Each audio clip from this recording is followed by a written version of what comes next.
In the opening scene of the anime, the city of the mortal realm enjoys a very peaceful night of tranquility. Suddenly, a glowing yellow old man pops up out of nowhere and takes in the evening breeze, before disappearing and going off to find whose life he's going to ruin next. Bro enjoys his night taking in the adverts on the buildings, until he finally arrives at the home of the best dumbass of 2024. At the time, Lin is seen enjoying a slice of his pre-birthday cake with his mother's urn, while he waits for the clock to hit midnight so that he can celebrate his birthday all alone as usual. Nevertheless, Lin still made sure to smile and be happy, despite being the loneliest man in the world. Soon after, the timer hits midnight, and he gets to enjoy his birthday all on his own, not knowing the terrible things that are coming for him the next minute. When the hour is upon him, the spirit makes his presence known by flickering the lights around the room, and freaking Lin out the same way that horror movie I watched on Friday night freaked me out. Unlike me, who was scared shitless, Lin puts on his brave pants and faces the incoming danger with maximum composure. Eventually, he grabbed a spirit-warding talisman and pointed it at the door, where the spirit was expected to be residing. The spirit, who was just having fun roasting and scaring our boy, takes his time to let Lin use every protection tactic in his book. Just as Lin's about to call 333, which is their emergency line,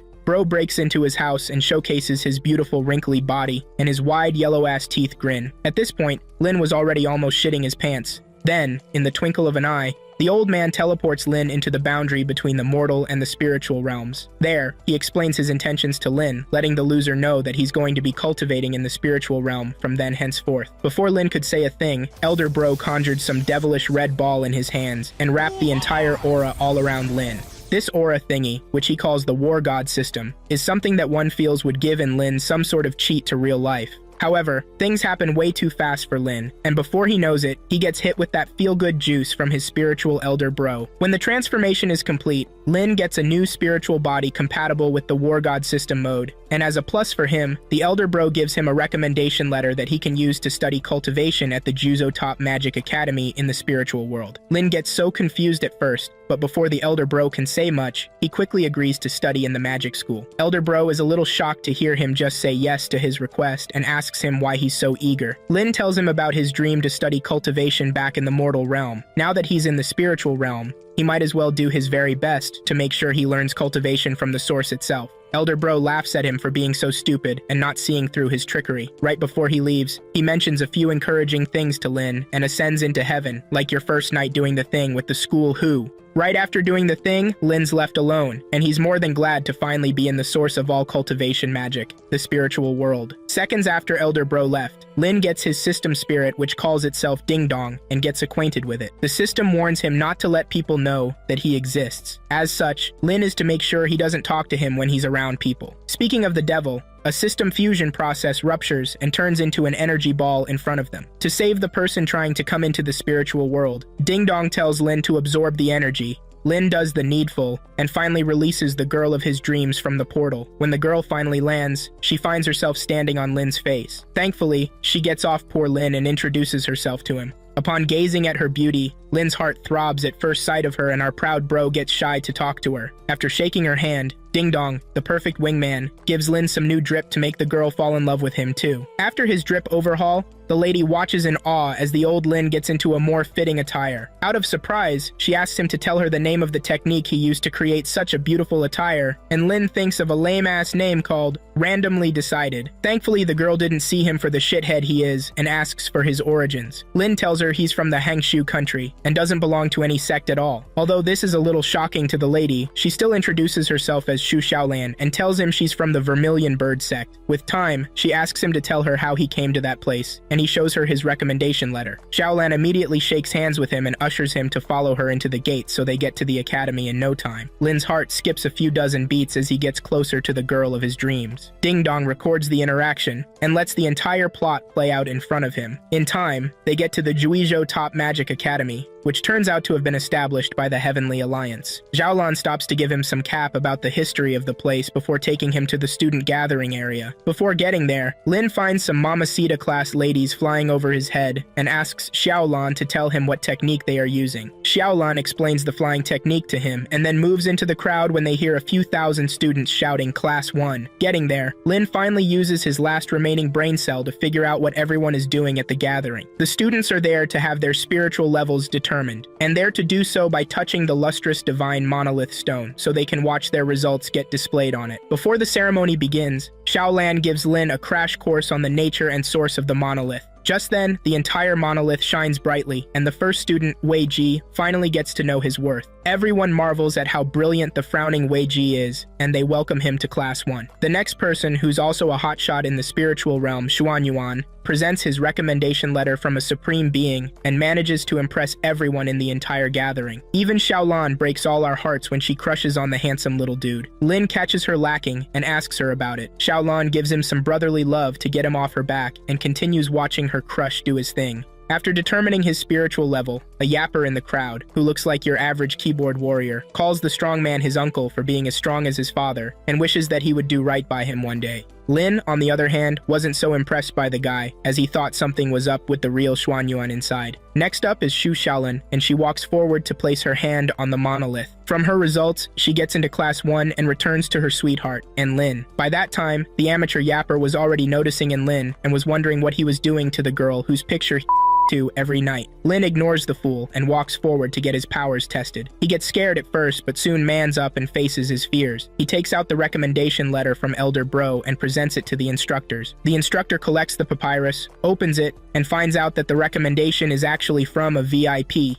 the trickster Master Lu. The other instructor uses his purple eyes to scan Lin's destiny and finds out that he's going to be doing a very great thing in life very soon. To even make the situation creepier, he speaks some broken English and introduces themselves, the instructor, to him. Apparently, he's instructor Ming Yuan, who teaches numerology in the academy. After making his prediction, he makes Enlin feel very good about himself so that he can touch the monolith with no fears. Sadly for Enlin, even plot armor couldn't help him amp up his score, as the monolith puts him at a grade 0. Even at that, he still managed to get into Class 1, and this made a few people angry at him. Right after the announcement of his scores, there's an uproar in the crowd, and soon enough, he's sent off to the back of the crowd. After he's gone, the instructor calls the next person, the professional yapper, to come test his strength. As usual, he's at a lower level than most, which is what's expected. Lin returns to the crowd and begs for forgiveness. What even makes his situation much worse is the fact that Liu Dabao, the yapper from earlier, got placed in the 100th class in the entire school. At this point, the elite students, including Wei Ji, get very angry at the unfairness and demand to challenge An Lin to prove his worthiness to join Class 1. Rather than take up the fight, An Lin's spiritual system urges him to evacuate ASAP. Thankfully, Xiaolan thought the same way and took him to another region of the school. Later that night, Lin feels pretty bad for being a bum in the school, so he asks Ding Dong to tell him the best ways he can upgrade his level. Ding Dong opens a manual and teaches Lin how to communicate with him using his mind. Lin gets the hang of everything from the get-go and continues to read the horrible instructions to level up. To get his level up faster to corporeal level, he does a few 10s to 20 to 100 push-ups, leveling up one level each time he completes the push-up. He stops at a point when the challenge becomes too high for him and considers asking Xiaolan for help. He steps out of his house and hits the dark and silent streets to check up on Xiaolan. Minutes after getting outside, a ninja with all black overalls attacks him. Thankfully, Lin saw him coming and activated his spiritual eyes just in time for him to dodge the attack and fight back. After a quick scan, Lin realizes that this enemy is a fat male that's also on the 3rd level. He keeps on trying to dodge and avoid the person's attacks, but unfortunately for him, the loser was much stronger. At a point in their fight, he stops to talk about a few things within Lin, but then again, there was no talking sense to two fools who didn't have brain cells. They continue fighting and the fatso uses a talisman that nearly breaks An's spirit. If not for his spiritual system that told him not to dodge or block it, but just try to absorb it with another technique, Lin would have been a mush of red in no time. As the imposter unleashes the light seal, Xiaolan shows up to save her baby brother, An. Right after blocking the attack, she asks An Lin to tell her what he was doing there, and Lin says that he's just there to search for her and asks her for clues. Just then, the real keyboard warrior, Liu Dabao, is seen a few meters away screaming at Lin's door to come out and face him. This confuses the bunch as they all think the enemy is Liu in disguise. Before they can put 2 and 2 together, the enemy attacks Xiaolan, and Lin jumps in to save her. The result of the shock he absorbed using the heaven technique makes his entire body almost go numb from the power he expended. Xiaolan is worried that Lin might die the way her first pubic hair did when she reached adolescence. After the incident, the keyboard warrior still had the nerve to come to challenge Lin. Thankfully, Xiaolin chases him away and focuses on the weak Lin, hoping to save him in time. It was after a few seconds of scaring the love of his life that Lin finally spoke up. He tells her that he was only making her scared because he needed a breakthrough to get to the 4th stage on the corporate ladder. Xiaolan laughs and picks up the big baby so they can have one of those under the stars conversations and talk about their dreams. Xiaolan appreciates Lin's potential, but still wants to be his babysitter till he's strong enough to take care of himself. With that, she asks for his permission to be his babysitter, and Lin accidentally gives her permission. Ding Dong records the interaction and increases the bond between both parties in due time. The next day, Lin walks with Xiaolan to school and endures the massive stares everyone is giving him for being such a loser. When he thinks about his first day in school, he realizes how badly fucked he is from the start. He not only managed to make an enemy of the entire school, but even got his instructors to turn their backs on him. The previous night, an instructor he met for guidance and help decided to be extra strict with him, so she could expel him as quickly as possible. Xiaolan tries her best to cheer him up, but unfortunately does a pretty bad job doing that. With time, he opens his spiritual eyes and listens in on the conversations of those around him. If only he had minded his business, maybe he wouldn't have to listen to the disturbing things they all had to say about him and Xiaolan being together. After hearing the nonsense they had to say about him, he promises to pay them back in their coin. In their first class, Lin is shocked when he realizes that their instructor is a tree. He asks Xiaolan about it, and she tells him that that's the form his cultivation took on.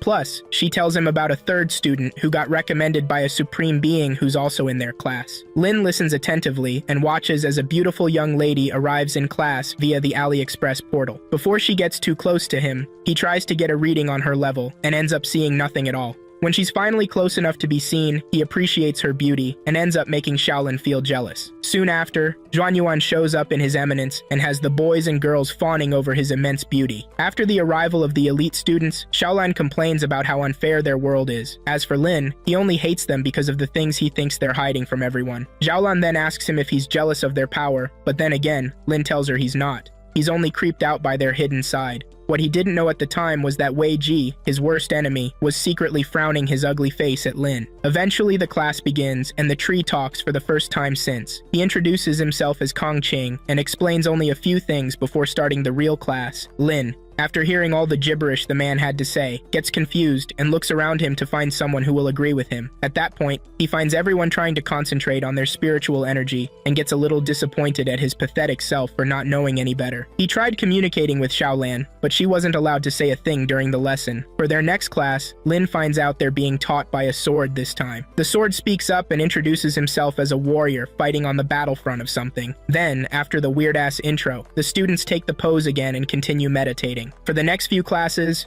Airhead Lin realizes just how much of a loser he is, seeing as he couldn't even understand the majority of the classes he's taking. Finally, he gets to the Mortal class and finds out that their teacher is an actual female human with breasts and a nice body. She introduces herself as Elder Yue Ying and gives everyone a phone with more than 100 popular apps for them to play with the entire class. She makes Lin the representative of the entire class and then leaves the students to enjoy themselves on their phones. At this point, Lin is just disgusted as his dumb brain just can't understand anything anymore. What the hell are these students doing with their time? He asks the teacher to give him a good class, but the elder only shushes him and urges him to keep on playing. After the class, Lin and the others get to the numerology class, where they meet the infamous teacher who tells them a thing or two about numerology. He explains the goals and objectives of the class, making Lin get very excited about what's to come. Just then, he explains the true nature of their first class, which will be for them to fall asleep for the entire first class, and then analyze their dreams the next week. As for Lin, who didn't have an inkling of what numerology is, the teacher makes an exception and lets him off the hook for the first class. As you'd know, Lin spends the entire first period and half of the next one sleeping his ass off. Eventually, Xiaolan pities him well enough to wake him up. After recovering the last brain cell he expended fighting Xuanyuan, Lin was up and ready to face Found 2 of his second day in school. He sees their human teacher and asks Xiaolan if they're still in the mortal class. This time, Xiaolan tells him that they're way past that already and are now in the magic class. As the class goes on, Xiaolan and her boyfriend keep talking smack about random objects and things. At one point, Xiaolan tells him about the magic sparring session that the teacher was going to hold in a few minutes.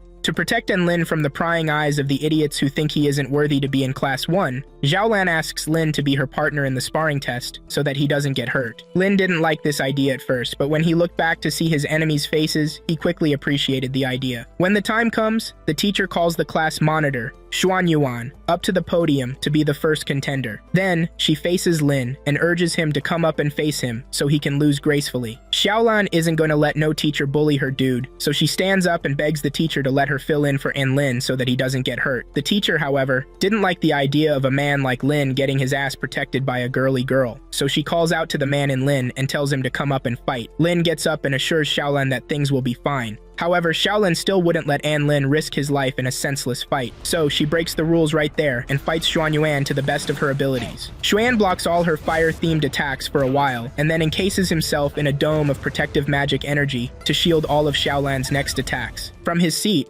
Lin could see the blind spot in the magic dome with his spiritual eye, but didn't have enough time to tell Xiaolan his weakness. Soon after getting hit for so long, Xuan decides to turn on the offensive. At this point, Lin was ready to fight him for all he's worth. Xiaolan intensifies her fight until she gets cornered and nearly gets hit by a destructive magic attack. Just when the attack is about to take her the freak out, and Lin shows up and activates his heavenly magic red thingy to deflect the attack. With that out of the way, Lin retains his composure and blasts an attack at Xuan's blind spot without him knowing. Just when Xuan is sure things are going his way, he blindly binds Lin and Xiaolan with his white chains, and then releases a huge band of energy on Lin. Just before the energy hits him, Lin's previous attack finally manages to break the barrier from its blind spot, and Lin gains everyone's respect. Suddenly, he goes from being the best loser in the entire class to the smartest, as even his opponent, Xuan, is shocked. The fight's over in a jiffy, and Lin gets an upgrade to the 4th level. He receives nice rewards as well as a well-deserved greeting from the polite loser, Xuan. After the fight, Lin and his girlfriend get to exchange a few jokes with each other. Moments later, a glowing yellow ring with a beard flies towards the teacher and introduces himself as Yuhua. Furthermore, he asks the lady for some help on the battlefield he is currently at, and the teacher dismisses the class right before talking to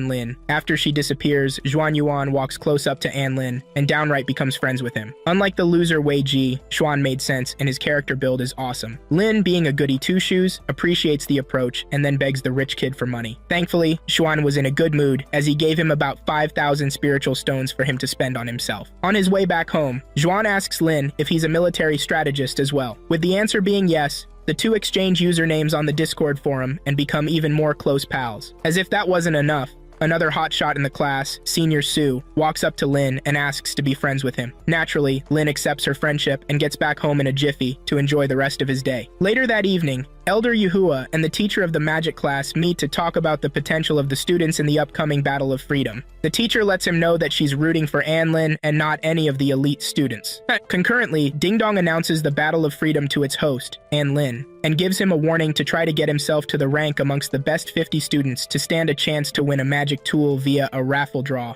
Ding also talks about the special quests that would be coming up soon, and mandates Lin to participate in all of them. Failure to complete the quests in time would mean that he's going to be stuck as a pretty girl for a year. Sheesh. That night, Lin dreams about losing the challenge and quests that have not even started yet. He gets to live through the horror of being the center of attention in the entire school and finds it to be very horrible. Thankfully, Bro woke up to realize that his schlong was still intact. With very little time on his hands, he quickly arranges and absorbs about 130 spiritual stones to upgrade his level to the 7th form. Right after the upgrade, Lin tests his new powers and realizes that he can throw several fast-paced punches in 1 second. With that out of the way, Ding shows him the map for the Battle of Freedom. According to the specifics, the Battle of Freedom seems to be a battle royale type of battle with over 50,000 participants in an event that lasts only 3 days. In these 3 days, each person will be required to participate in a series of tests and battles with casualties getting eliminated as quickly as your dad pulled when he tried making your imaginary sister that night. In other words, this was a new and different type of PUBG, and the safe zone in this one shrinks faster. Lin checks his rank and realizes that he's nowhere close to being in the top 50. Ding explains to him that he should try reducing the hate the others have on him so that he can be good and level up fast. However, Lin knows there's no doing that within 1 month. He starts accepting the harsh reality of being a girl and spends the entire day thinking about it. On his way to school with Xiaolan, our best fool begins to ask everyone around him if they would love and be friends with him as a pretty girl. Well, let's just say not everybody would be interested in such a person. At a point, Juan, Su, and Xiaolan meet in secret to discuss the weirdness they've noticed in Lin's behavior recently. Lin catches them talking and asks what they are about. It was then that Su called him the Meat Lord and made him cringe harder than your nuts during your first time. Eventually, the embarrassment makes him promise his system that he's going to level up harder now, more than ever. To do this, Lin checks out his interface one more time to see if there are any shortcut quests he can do to level up as quickly as possible. His goofy-ass drone system trolls him into hallucinating about life as a pretty girl. Thankfully, Lin snapped out of it quickly and commanded his system to give him a quest worth doing. The system brings out a quest and shows him a shortcut he can take to upgrade to the 8th level instantly. If he can beat someone in the 9th level or above, like Xiaolan, in a fight, then he can level up to the 8th level immediately. Additionally, now that he's learned the 7th form, he can use the essence of the mountain magic skill to learn high tire magic. With this, Lin can finally get to the first 5,000 in the ranking list, as well as increase his level altogether. Lin suddenly gets a ray of hope and rushes to ask Xiaolan to fake fight him and let him win so that he can level up easily. The following day on his way to school, he asks Xiaolan a few questions and realizes that she's not only in the 10th stage but also is in a rush to get to the top ASAP. When the time comes for him to pop the question, Bro gets cold feet. Xiaolan notices this and asks him if this is related to the girl's best friend Ick that he was on about earlier, but Lin promises her that he's now a changed man. Xiaolan thinks about the amazing things he's done for her in the past and lets him know that he's the only one in her heart. Instead of manning up and asking her out right there, he blurts it out and asks her to help him learn the essence magic skill so that he can become stronger. Surprisingly enough, Xiaolan shrugged and agreed to help him out. After embarrassing himself in front of the prettiest girl in school, Lin visits Xuanyuan to ask for his help. However, Xuanyuan is the perfect nice guy that girls never treat right, so he urges Lin to be more uptight so he can work hard to get to his higher stage. Lin ignores the idiot's advice and tries to ask Xiaolan again to pretend to be a fool so he can easily beat her and level up. Again, Bro couldn't get his facts right one bit, and he ended up blowing the entire thing. In his defense though, Xiaolan was pretty all over the place, giving that melt-your-heart smile and everything. When he finally gets another chance to say what he wants to say, Lin asks her to get him a report on every expert in the entire school, including their weaknesses. Naive Xiaolan agrees to help him out and gets right onto it. After his second meeting with Xiaolan, Lin meets with Xuanyuan and begs him to pretend to be his enemy so that he can level up. Thankfully, Xuanyuan grows a pair and tells Lin his weakness. Right after that, Lin gets up, thanks him gracefully for this, and then decides to ask Xiaolan first before putting the life of such a nice brother in danger. In the next scene, Lin takes Xiaolan to a romantic spot in the school and gets on his knees as if he is going to propose to her. Xiaolan's heart was already beating like she was having a stroke as she waited for Lin to pop the question. Lin makes sure to build the sensual tension between them for long enough, and then asks her to pretend to be weak so he can sneak attack her and level up. Initially, Xiaolan didn't believe what Lin was saying. She felt the loser was only trying to project his feelings, thinking she would get the gist. Little did she know that Lin was a measly coward who would actually sneak up on a girl and attack her unarmed just to get what he wanted. Well, she plays along with his stupidity and sends him off. Later that night, while playing a game with Xuan, Lin begs him to teach him how to get Xiaolan on his first strike. Xuan teaches him a technique to bind Xiaolan on their next meet and then attack her while she's not looking. The very next day, Lin gives her a final warning before getting much closer to her. Xiaolan's face was already red with both excitement and embarrassment. When she couldn't take it anymore, she got up and faced the other side while giving Lin the things he asked her to get earlier. Lin sees his chance to pounce on her and binds her with the white chains without remorse. Just as he's about to hit Xiaolan with his attack, he finds the tears on her face and stops halfway. Sadly for him, something happened and Lin somehow landed his right hand on Xiaolan's left breast. Knowing fully well that he's in deep soup, Lin feels the softness of the melon for some seconds before letting go of it. Xiaolan, who's already pretty disappointed, runs off crying her heart out, cussing at Lin every chance she's got. Right after she's gone, Lin rushes off to cry on Xuan's shoulders.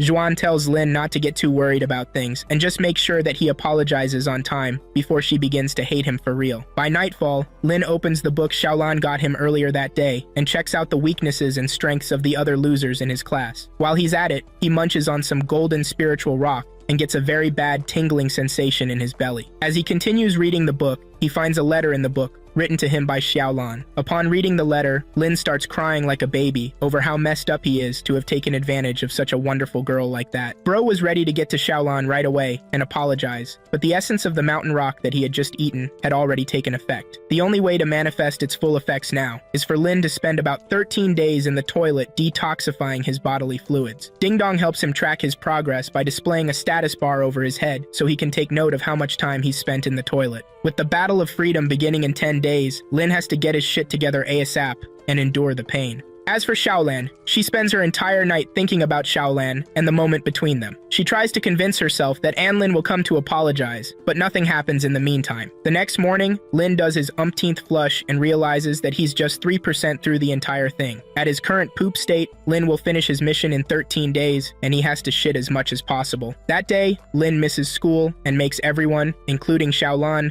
worried sick about him. Meanwhile, Ding Dong continues updating him on the level of hate he's getting while he shits his intestines out. That evening, Xuanyuan shows up to check up on him. Lin does his very best to keep Xuan out without exposing his secret. Thankfully, Xuan got the memo and decided to help him out with his cultivation technique. He calms down and begins to sing a mantra that makes Lin's shit come out much more effectively. Lin gets shit orgasmic sensations when everything flows through the hole like butter. Before the end of the evening, his status bar finally gets to 15%, and Lin is nothing but happy at Xuan for his help. Just right outside Lin's dorm, Xiaolan and her friend are seen stalking poor Lin, who was busy getting his insides blown out indirectly by Xuan. Xiaolan's friend gets worried for Lin as she hears the screams coming from Lin's house and asks Xiaolan if she would go check up on him. Sadly, Xiaolan's pride wouldn't let her go check up on the loser before he loses his anus. Nevertheless, his spiritual anus droppings enrich the soil around that space, and finally, help the trees grow thicker and healthier. This goes on for a few days until D-Day arrives. With only a few minutes left before he levels up,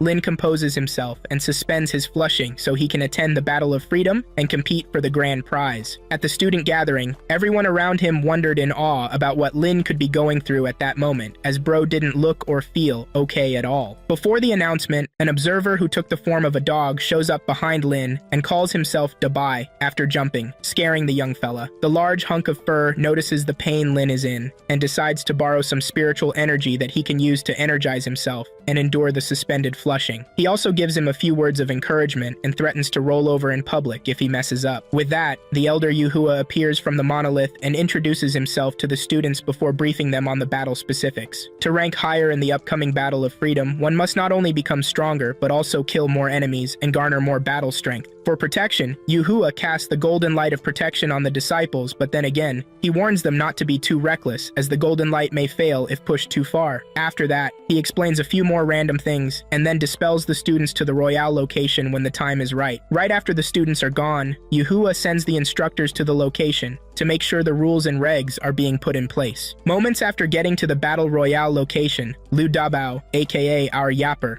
faces Lin and is shocked to see how far Lin has grown in such a short time. Wei Ji, the professional frowner, chases everyone in his space away and gets the entire space to himself. As for Sue, she gets two bald men to come at her and insult her like she was a baby. Thankfully, the baby girl didn't disappoint as she showed them who's boss. Mere minutes into the fight, dozens of losers were already eliminated and thrown into a lobby. Lin faces the Yapper with a serious expression on his face and asks him for some toilet paper he can use to clean his ass after shitting his next round. The Yapper thought he was coming with murderous intent at first, but after hearing his demands, the little man quickly gave him what he wanted and let him go. Just after he's left, Wei Ji shows up and asks Yapper to tell him where Lin went. Thankfully, Yapper shows him the wrong way. But before Wei Ji leaves, he asks Yapper to gather his loser classmates and hand them over to him so he can defeat them and use them to rank up higher. With thousands of students getting eliminated every minute, Xiaolan stands atop a very high tree to watch the situation on the ground before she gets into the battles. As for Lin, bro is seen shitting quietly in a bush with only 5 minutes left on the clock before his terrible days are over. Sadly for poor Lin, a random loser shows up and exposes his ass just for a challenge. Lin begs the dude to give him 5 more minutes so that they can fight fair and square. However, others showed up and started arguing over who gets to take down Lin. Apparently, almost everyone had a grudge to settle with Lin to buy himself some more time, and Lin cajoles the fools to fight each other so he can face the victor. At least a fight between losers should last longer than 5 minutes, which is what he needs to do with the horrible disaster going on down there. As the dumbasses fight their asses off, Lin manages to finish his flushing session. Finally, he raises his pants and becomes a new and better man at the 8th level. When he's done, he approaches the students and warns them to expect nothing but pure pain with what he's about to show them. Then, when the time is right, he unleashes the mountain-quaking fist technique and blows every one of them back to the lobby. With that, his battle strength increases so much that it makes the other students very jealous of his eminence. In time, Lin gets his rank increased to somewhere around 43,000, which is not enough for him to avoid being turned into a girl. His system warns him not to feel happy with himself just yet, as there are harder quests ahead for him to pass through. For starters, the system tells him he can either ascend to Black Peak Mountain's summit or defeat 10 ninth stage experts. Lin considers his first option and finds out how hard it is to climb such a mountain. Just then, his ray of hope, the Yapper, shows up and takes him to the secret spot where the class 100 students were hiding from the big boys. Apparently, Yapper was appointed to be the class leader, and he brought Lin there so they can sacrifice all themselves to give him the points he needs to level up. Lin asks them why they're being so kind to him, and Yapper tells him it's because he has the mind of a weak student, and he's different from the other assholes in the top class. With this, Lin thanks them for his help and gathers his points much more easily. When he's done with them, Lin finds himself to be ranked amongst the top 8,000, which is a very huge leap from where he was earlier. Seconds later, a very powerful glowing dude who calls himself Zhang shows up to fight Lin. Thankfully, someone else comes in to show him who's boss by burning the piece of shit to smithereens. Lin takes a look at the other person and figures out that the person is none other than the all-powerful Liu, who's in year 3 and is thought of to be the most powerful student alive. The lady appears to be friendly with Lin and asks him to play a game with her. Lin was terrified. Before giving her an answer to her question, Lin thinks about her status and realizes that the lady in front of him might be out for his head. Even at that, he still maintains maximum composure and converses with the stuck-up Dundee who thinks she's the highest in the room. After introducing herself to the mere mortal in front of her, Liu asks Lin if he's going to play League of Immortals with her. Shocked to hear such a mundane thing come out of a literal deity's mouth, Lin asks her why she's trying to trick him. At that point, Liu gives him an option to either fight her or play League of Immortals with her. After destroying a poor tree, Lin understands that he doesn't have a choice but to do what she wants. As if that wasn't enough, Liu starts getting too deep with her game philosophies, as she asks Lin why he thinks she should be playing such a game with her. Lin's last brain cell dies again, as he struggles to understand why she would ask him such a question. Luckily for him, Liu answers her question and tells Lin that she's playing with him to see if he's the type of man she's been searching for. Moving on, she decides to ask Lin a series of about 100 questions to see if he's worthy enough to join her non-existent club. Poor Lin is just a slave at this point, but he keeps his cool, clearly knowing there's almost nothing he can do to save himself now. What's even worse now is that Liu gave Lin just 10 minutes to answer all 100 questions, which is impossible for a normal human. Good thing Lin was pretty knowledgeable in the art of rizzing up demonic ladies and making them fall in love with him. Plot armor helps him this time, and Liu gets the questions down to 20. Together, they chat and discuss as Lin answers about 15 questions without thinking too much. When Liu gets to question 18, things get tricky, and she starts asking Lin subjective questions, like who he thinks is more beautiful in Su and Xiaolan. When the time comes for his answer, he tells her Su is more beautiful, and Liu is disappointed as she thought Lin and Xiaolan were dating. When Lin breaks down in tears and explains the drama between himself and Xiaolan, Liu asks him to explain more about his drama with Xiaolan. Eventually, Lin tells her what happened between his hand and Xiaolan's melons. Liu, upon hearing this, bursts into laughter and lets Lin know that she can tell if someone's lying or telling the truth. Hearing this, Lin is happier than ever that he told the truth back then. As for the final question, Liu gets serious with Lin and asks him if he'd rather be an ordinary mortal and be happy or be an immortal who is powerful but lonely. Lin thinks long and hard about this question and finally tells her that his answer doesn't matter at all as long as he makes the world a better place. His response hits the right spot and Liu lets him go. Right before Lin gets his freedom, Liu calls him back and lets him know that she's not done with him just yet. If he truly wants to be free to go, then he must play a 3-day game with her at the location of his choice. At this point, Lin's system reminds him of the stakes and risks of planning an outing with his enemy. Lin checks the 2 quests that he needs to rank up and finally comes up with a very good idea. When the time is right, he hops on Liu's stick and tells her to take him to the top of Black Rock Peak so they can play their game there. Liu takes him there without question, and since she's already on the spiritual nurturing level, getting there is nothing for her. In another part of the island, Xiaolan tracks Lin and finds him located at the peak of Black Rock. As she wonders what he could be doing there, She gets scared by the dog who discussed with Lin back at the student gathering before the battle royale began. He explains Lin's diarrhea condition to Xiaolan and lets her understand that that's the sole reason why he hasn't been able to see her for a while now. Xiaolan keeps her guard up and asks the dog why he's searching for Lin. The dog lets her know that he's only trying to protect Lin from the prying eyes of the devilish people who put a bounty on him. Xiaolan then stops to giggle at the weird condition Lin is passing through. Before long, Wei Ji, their worst enemy, shows up to attack them. Upon arriving at Black Rock Peak, Lin's system automatically begins absorbing the magical power of the rock and sending them to his mainframe. Lin quickly hides his interface and makes sure it continues sucking up energy from the Earth while no one knows. In the next 24 hours, he would have completed the energy suck, which would lead to his upgrade, so all he has to do now is wait. Liu, on the other hand, was busy questioning the quiet bastard who's been hiding at the top of the rock to get away from the other students and a certain someone that he was searching for. The quiet dude introduces himself as Chen Chen the weirdo and leaves right after meeting them. Lin asks Liu about the dude, and she acts as though she never met the Chen Chen guy. Several meters above them, the magic teacher and the numerology teacher talk about the mysterious dude, Chen Chen. While the magic teacher underestimates Chen Chen, the numerology teacher warns her not to think Chen Chen is that weak. The magic teacher moves on from Chen Chen to question the numerology teacher's origins. Eventually, nothing out of the ordinary happens as the scene ends there. In the next scene, Wei Ji and Xiaolan stop fighting to talk about the dangers Lin poses to the spiritual realm. From the looks of things, Xiaolan could tell that Wei was jealous of Lin and the potential he has over the others to change the world for good. Xiaolan could smell the jealousy and worked with the big dog to run away from Wei. As for Lin and his new friend, they spend the entire night playing League of Immortals with each other. Lin whoops Liu's ass so bad that she had to hack into the game with her top-level programming skills just to win him. If anything, Lin's pretty impressed by her programming skills, and he lets her know about it. After cheating and beating Lin's ass in the game, Liu talks about her dreams and finally shakes hands with Lin. The nice rapport between himself and Liu enhances his sucking rate and reduces the time needed to learn the new ability to just 5 minutes. Now that he's almost there, his system advises him to ambush and attack Liu so that he can escape Black Rock Peak without her knowing. Lin gets a very bad feeling and it shows on his face. He doesn't want to betray his new friend just like that. To make matters worse, Liu talks about how everybody sees her as a cultivation tool that's just waiting to be used. Lin tells her to use her power to change the world and make it a better place. This was surprising news to Liu as she never once thought of using her powers like that. In the end, she sees through the idiot's lies and asks him to explain the aura around him. Lin starts lying to her,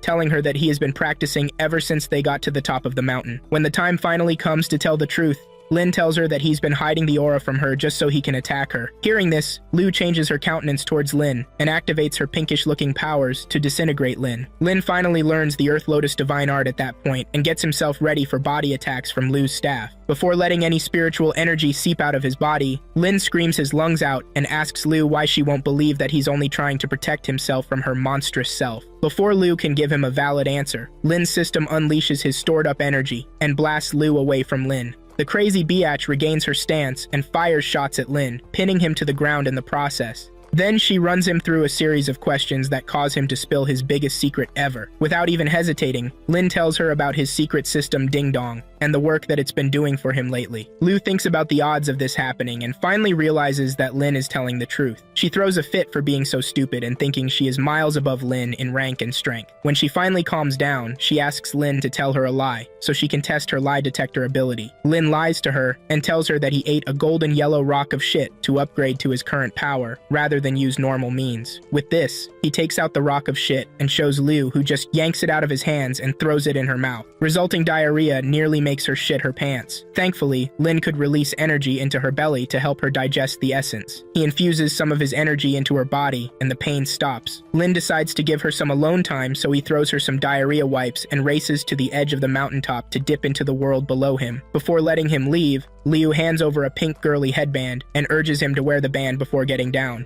As Lin descends down the mountaintop, Liu asks him if he truly wishes to join her team and be friends with her. Lin tells her it's all a lie, and this gets Liu chuckling like a fool, especially because she knows he is telling the truth. On his way down to Earth, Lin enjoys his time free-diving to the ground. With only 47 hours left in the game and a whopping 20,000 people remaining on the island, Lin can finally get his shit together and get to rank 50 in no time. With that being said, Lin forgets how quickly things can go wrong as he flies carelessly into a very powerful enemy that he'd never wish to meet or face in a battle. After getting thrown off to the side, the blind idiot checks out his enemy and realizes that it's none other than the elite student Wang Xuanshan. Wang is there displaying his lightning powers just to call Chen Chen his natural enemy out, and challenge him to a duel to the death. Apparently, Chen Chen offended him and has been on the run for 4 years and counting. Wang was tired of the games and wanted to carry out his revenge that same day. The proud buffoon even promises to kill all the remaining 20,000 students if Chen Chen fails to make his appearance. This bold statement causes the students, both dead and alive, to wonder who this proud loser is. Lin, however,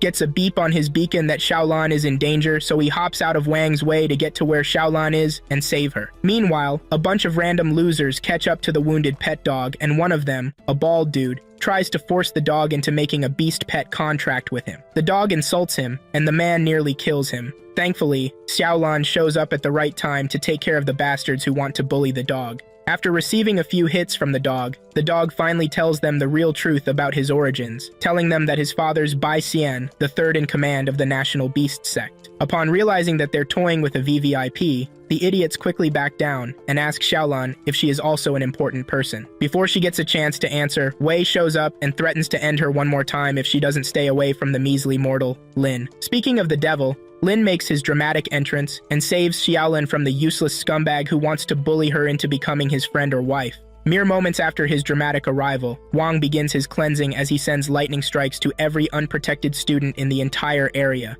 Within a few minutes, Wang manages to cull the population of students from 20,000 students to only a few hundred students. Thankfully, Lin and his girlfriend are all fine, as the headband Liu gave him earlier saved them from being fried into a pile of mush. Ding Dong shows up and gives them an update on the 132 people who are left in the battle royale. The dog also wakes up after the attack shortly, and points to the idiots who harassed it back then. Lin gets up, activates his power, and begins dealing heavily with the idiots who tried to mess with his new dog friend, including the idiot Wei Ji. Xiaolan especially begs him to make Wei Ji's punch super hurtful, so that the useless prick can feel the pain of being picked on. After sending everyone to the lobby, Lin finally gets his moment with Xiaolan. He makes all of us blush with his cuteness and confusion, until Wang strikes again. This time, Bro wasn't satisfied with the level of destruction he's caused yet. The fool still calls Chen Chen, wanting him to get back up so they can fight their differences out. Eldest Elder Yuhua had to show up on the scene at this point, as the instructors feared the worst might happen if Wang is allowed to roam freely. Lucky for the remaining survivors, Su shows up alongside her partner, Zuan Yuan, to fight the douchebag, Wang. After tying and binding him to the electric chains, gives Su the go-ahead to hold off the strong man before he breaks free from the chains. While she's at it,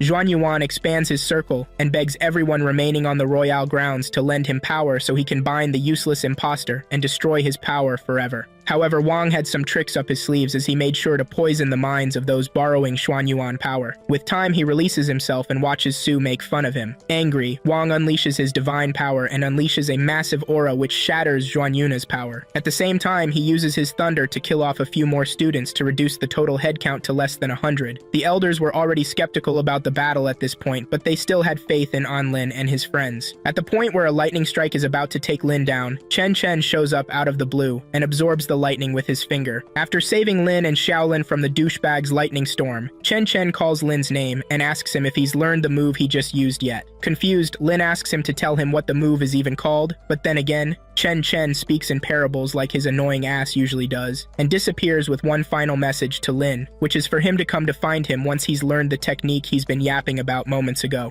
After the mysterious dude disappears, Lin's system brings up the total head count of the remaining students in the Battle Royale. From the looks of things, Lin is cooked to a crisp as there's almost nobody on the same level as him that he can fight to level up. When Ding Dong brings up the chances of him completing the quest, Lin realizes that it's totally zero, as he has a 0.0001 opportunity for completing the quest. Lin's glad that his chances are not zero, so he asks Ding Dong to tell him what he can do to complete the quest and avoid being turned into a pretty girl for about a year. To complete the quest at the current stage that he's in, Lin would have to take on and defeat Wang himself. At this point, Lin is devastated as he knows he ain't worth nothing much to defeat the powerful Wang. He begins to lose all hope of ever winning, but soon remembers how badly things got the last time Xiaolin found out about him turning into a girl. To prevent such a thing from happening again, Lin calls Wang to come for him. Before Wang gets to him, he punches Xiaolan in the stomach and sends her back to the lobby. When Wang the asshole finally shows up, he asks Lin to tell him where Chen Chen is. Lin shocks everybody when he tells Wang that Chen Chen isn't coming at all. Instead, he presents himself as a worthy opponent to fight Wang and tells him not to hold back in this fight. Wang, upon hearing the whack that just came out of Lin's mouth, laughs a little, and then gets serious enough to use his divination magic on a Year 1 student. Before getting himself ready for the fight, Lin sends the dog back to the lobby and then does his best to unlock any new powers in his arsenal. The magic instructor asks the numerology guy to stop the fight, but then the numerology guy can already sense some new power welling inside Lin, so he tells her to calm her non-existent balls and watch the magic happen. To combat the oncoming attack, Lin uses his mountain quaking fist, which doesn't work one bit, as the divination lightning magic eats its way out of the attack. Then, when all hope is about to be lost, our zero-turn hero finally gets his epiphany and learns the heaven-splitting finger in the blink of an eye. Upon obtaining such power, he uses it immediately and sends Wang back to the lobby with life-threatening injuries. The students, upon realizing that An won the contest, erupt in joy as the era of the wicked and idiotic elite students like Wei Ji and Wang is finally over. Lin gets promoted to be the second strongest student in the school, and everyone starts showing him fake love. Even after defeating such a crazy monster, Lin freezes in time and faints shortly afterward, as his energy level alongside his brain cells is all fried. Everyone, including the teacher, commended Lin for his hard work and perseverance. To reward him for his impressive deeds in the Battle of Freedom, eldest elder Yuhua tells his subordinates to put An Lin in charge of the next team of 3 divination messengers they'll be sending to the mortal realm. At this point, everyone agrees with the elder, as they've seen firsthand just how strong Lin can be. A few days later, and Lin wakes up after being unconscious the entire time. Suddenly, everyone loves him and wants to be his friend. Not only that, Bro was pulling in girls left and right as well. On top of that, Lin also gets a new special brick, mission, and artifact to work with. About a month later, every student in the entire school is called to the monolith for an announcement. Once everyone's present, Yuhua voices his voice on the intercom and tells the students about the damage to the seal of the demon-suppressing pagoda, which allows the Demon King to roam free in the mortal realm. To make sure the Demon King doesn't destroy the mortal realm, the humans have called upon the Academy to send 3 divination messengers to help them repair the damage on the seal. As the speech continues, Wei Ji hears 2 gossipers talking about him being replaced by An as the team leader the school will send to the mortal realm. Bro doesn't like An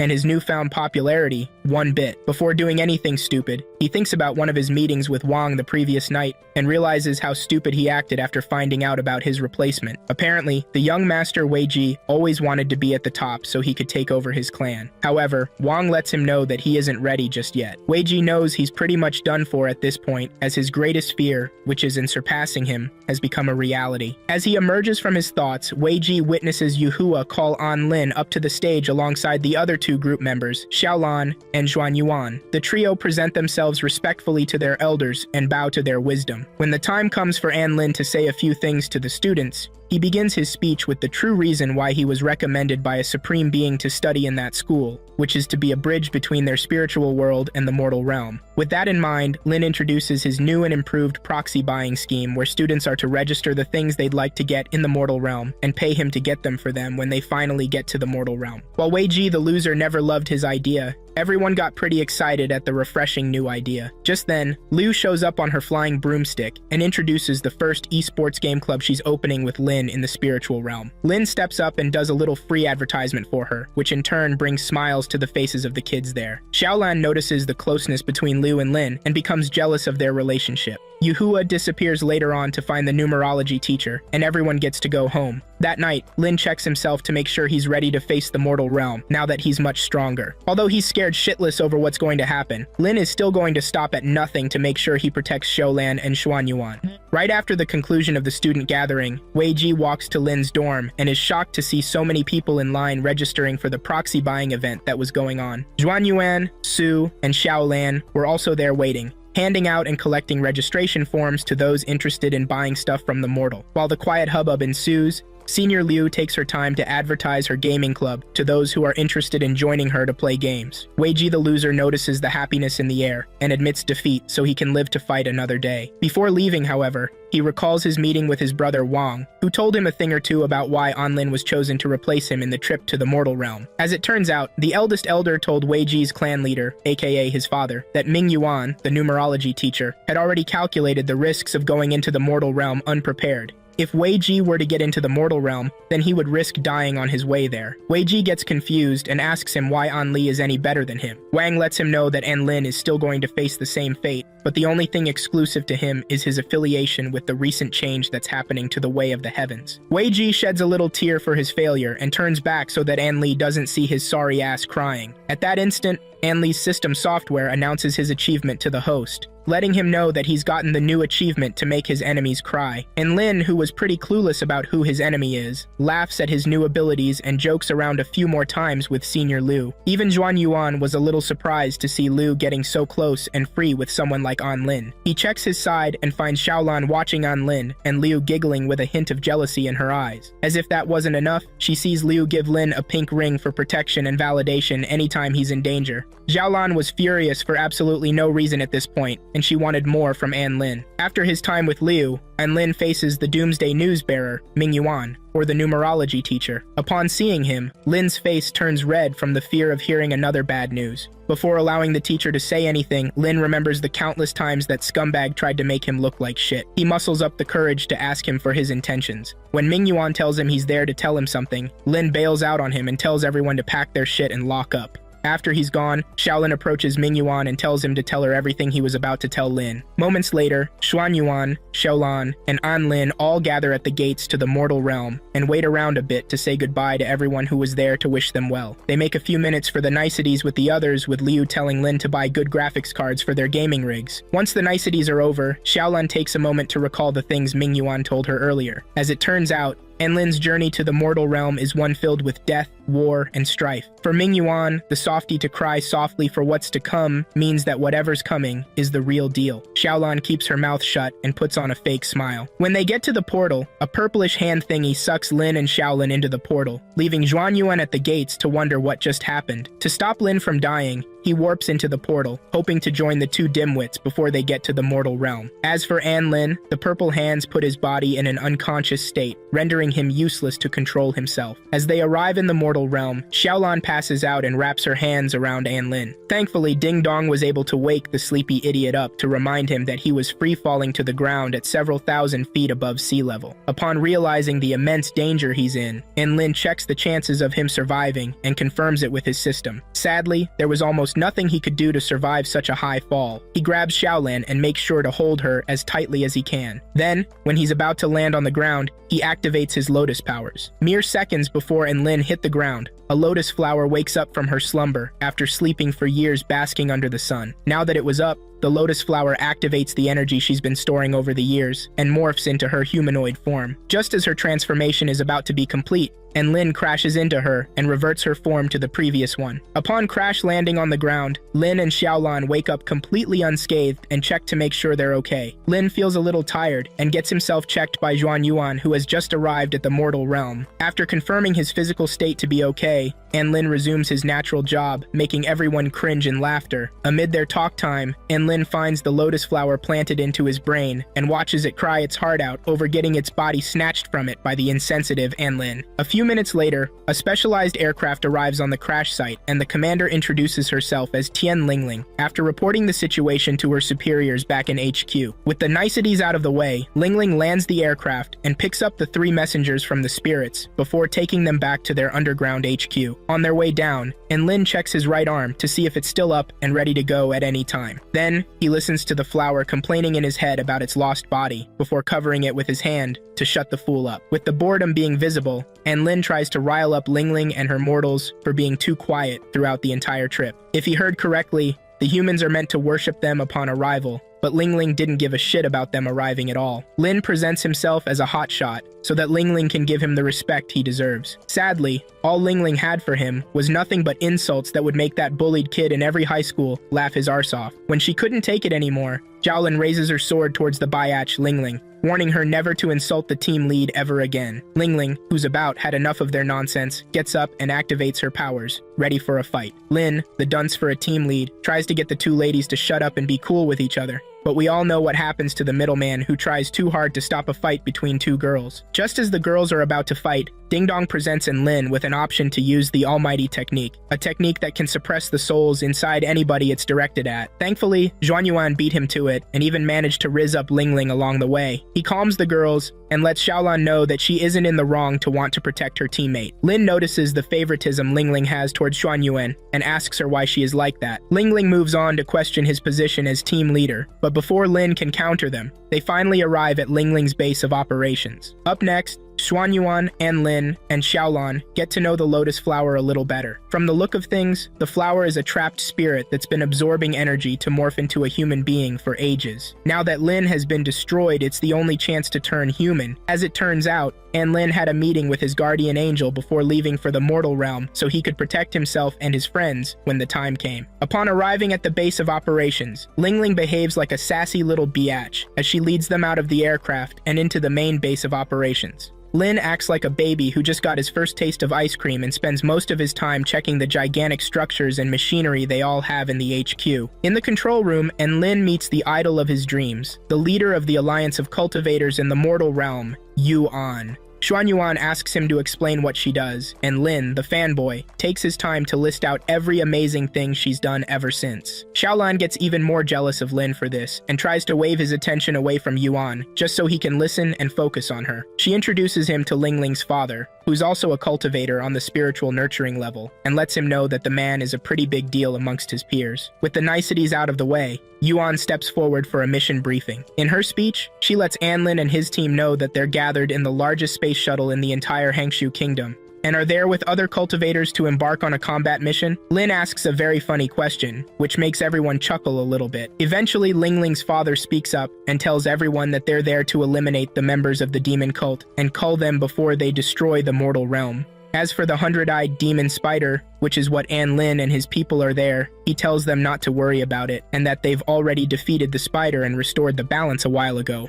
Confused, Lin asks Shiguo, Lingling's father, for an explanation, but then he tells them not to worry too much for one, as they're no longer needed in the mortal realm. With that, he opens another portal to send them back to the spirit realm. Xuanyuan steps up and demands an explanation from Shiguo. Shiguo gets irritated by the arrogance as he inches closer to Xuanyuan to speak some sense into his delinquent brain. As it turns out, the humans have been asking the numerology teacher alongside the elders for some help taking down the demon dudes, but nobody budged to help them at all. When they couldn't take it anymore, the humans worked together to defeat the terrible 100-eyed spider. Now that the main threat has been eliminated, the useless elders in the spirit realm sent 3 runts to come to save the mortal realm. At the time, Shiguo didn't know Lin's powers, and greatly underestimated what the goofy kid could do. Lin tries his way to pacify the man, but then gets angry when Lin asks him to calm down and explain a few things. Eventually, Yuan and Shiguo let Lin and his people know that they're no longer needed in this battle. At that point, the short-tempered Xiaolan couldn't take it anymore. She turns her back on the humans and prepares to leave them. Just then, the alarm blares up, and the PA on the intercom announces the emergence of the Blood Clan, and also advises to send more personnel to the battlefronts to prevent huge loss of life. At this point, Xuanyuan and Anlin try to convince Shiguo to let them join the battlefront and take down the enemy. But then again, Shiguo isn't going to let them in so easily. He attacks them with a ray of blue energy in an attempt to push them back, but then Xuan's protective dome keeps them from harm. After enduring the attack from Shiguo, Xuan proposes a duel between the two of them. If he wins, then Shiguo will allow them to fight for the humans. Lin gets tactical advice from his system to give Shiguo a surprise attack that will shock him off his boots, and decides to follow the advice. He steps up to the front of the lines and challenges Shiguo. Lingling shows up at the last minute and beats the living shit out of Lin to make her papa proud. When he's done joking with her, Lin holds her hands and tells her to calm her balls. Lingling, however, wasn't ready to back down at all, so she makes sure to attack Lin with all she's got. Lin holds back a few times for her, but then uses his Heaven's Gateway technique to finally destroy her useless ego just when she thought she could take him down. After dealing with her irritating ego, Lin runs towards Shiguo and uses his crybaby technique on him. This technique causes the almighty Shiguo to remember the day his wife left him, which is a very sad and painful memory for him at the time. He stands frozen and open to attacks as tears roll down his eyeballs. If not for Yuan, who came in at the last minute to save Shiguo, he would have been totaled into a pile of mush right now. During the attack, Lin accidentally places his hands on Yuan's breasts and fondles them a little before he lets go of the idol's breasts. To make the honeypot sweeter, Yuan asks Lin if he can withstand her spirit attack. If he can, then she would allow him and his people to stay behind and fight for the humans. If not, then they're back to the spirit realm. Lin asks her to cut him some slack, and Yuan makes sure to hold back a little bit. With this, Yuan places him in her soul-crushing technique and leaves him to decide his fate in the purple wall of plasma surrounding him. Ling Ling's coconut head made her rush into the purple wall to attack Lin and earn Daddy's approval. Sadly for her, she couldn't stand the effects of the purple wall, and as such, she collapsed. Lucky for her, Lin used his almighty technique to suppress the soul effects and impress everyone there, friends and foes alike. At the end of the fight, Lin earns the respect of Shiguo and Yuan, who shake him and admit defeat. Just then, the alarm system goes off again, and hastes everyone at HQ to be quick in their decision. Before sending anyone to the battlefield, and Lin asks Yuan for his fan service prize. When the time came for him to state his needs, the doofus didn't even ask to spend a night with her or anything. Instead, he asked her to write off his proxy buying trade. At this point, the entire room is disappointed at Lin's brain power, so they all do their best to keep him from embarrassing himself more, and instead, leave him to Shiguo, who pushes Lin and Ling Ling into the portal to get them to the battlefield. On his way to the battlefield, Lin gains new special accomplishments, with one of them being the ability to make his enemy cry and hate themselves alongside the ability to make his idol his fan.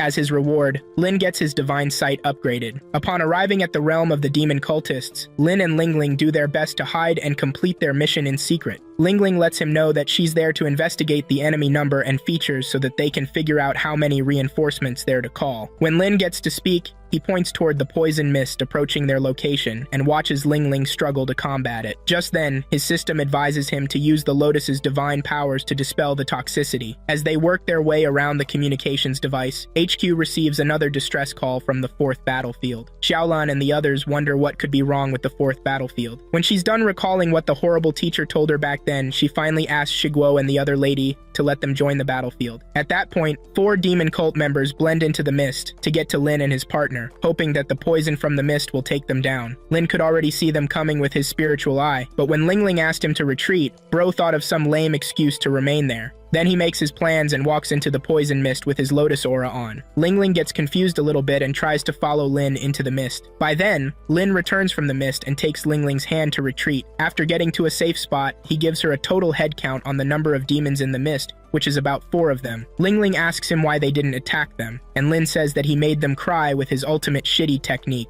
the crybaby technique. While they wait for reinforcements to arrive, Lin walks Ling Ling through how he got those 4 annoying bastards who were after them. As it turns out, those idiots didn't think Lin and Ling Ling were runts they should worry about. Instead, they kept on complaining about the Heaven Alliance and the mortals bringing some small fry to fight all 4 of them. To teach the Alliance a lesson, the 4 of them promise each other to teach both Lin and Ling Ling a lesson and make sure they drain them of their blood without holding back. Little did they know that Lin was already in the mist with them. At the time they were talking stupidly, Lin used his lotus technique to create a protective aura around himself.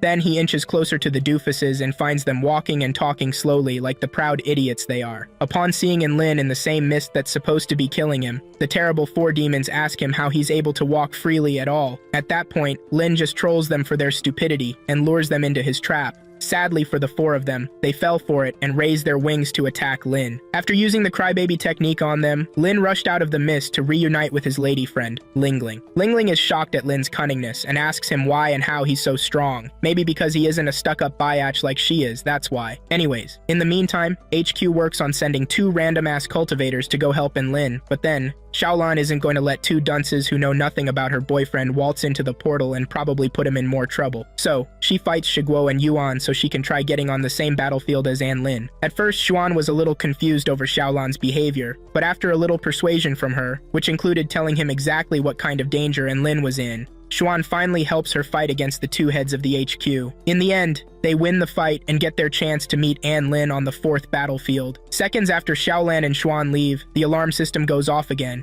This time, it warns HQ of the unknown monsters appearing on battlefields 2 and 1, letting them know that it's a powerful one. Yuan and Shiguo are still unsure of what the major threat level is, so they check other footage from the 3rd battlefield before they lose the signal, only to realize that the unknown monster is a black feather creature. The entire falls silent, as though they all just saw a ghost. When Yuan speaks up, she instructs their command to send a message to the Heaven Alliance, letting them know that the Black Feathers have invaded the mortal world. Plus, everyone, from then henceforth, is to support the 3rd battlefield without fail. Immediately after Yuan lets out her orders, Shiguo quickly works on carrying them out. However, the first person to approach the portal gets his body sucked in by the dark energy of the Black Feathers. All attempts to save him were futile as the Black Feathers finally gained access to the HQ. They tear their way into the space of the entire HQ base and make sure to add more humans to their list of sacrifices. Back on the 4th battlefield, where Anlin and Lingling were. Anlin and his partner, Lingling, are seen waiting patiently for any reinforcements to arrive. Well, they get their wish soon enough as Xiaolun and Juan arrive on the battlefield shortly afterward. After the niceties, everyone settles down to talk about Anlin's situation. At some point in their discussion, Lingling's phone rings an alert, which they check in due time. From the looks of things, they've not only lost contact with the other battlefields, but also with HQ.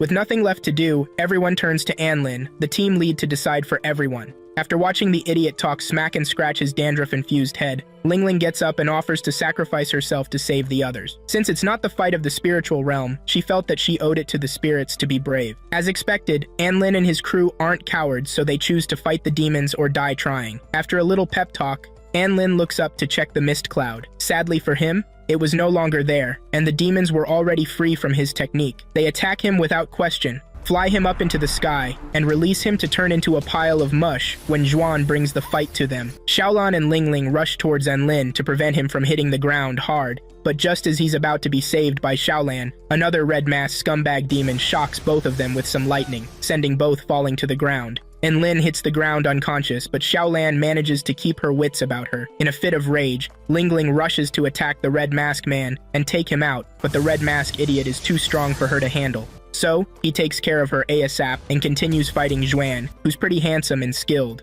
Xuan manages to pin the bastard down and block the other fools coming to attack him. As for Xiaolan, she gets back up and does her best to stop the pretty demon princess from taking her Anlin away. Too bad for her, as the pretty demon princess not only takes Anlin high into the sky, but also tries sinking her teeth in him. Thankfully, Anlin isn't a total idiot, and he uses his negative IQ to unleash the almighty skill, which in turn sends a shock to all the vampires around. With the lady vampire getting distracted, Xiaolan slaps her all day till Sunday, and watches her wonderful Anlin get sucked into a purplish-black portal. The numerology teacher's visions were finally coming true. Lin gets placed in a dark ball and is made to float till the sacrifice is completed. Just as he is about to be used in the sacrifice, Ding Dong slaps some sense into his sleepy head and jolts him back awake. Now that he's back, Ding Dong tells him to use the cheat code he has on his fingers, aka the pink ring Liu gave him before he left the spirit realm. After teaching the dunce the transformation lines, Lin shouts it and brings it into existence. After saying the exact words, Balala Duomi Makapaka, and yeah,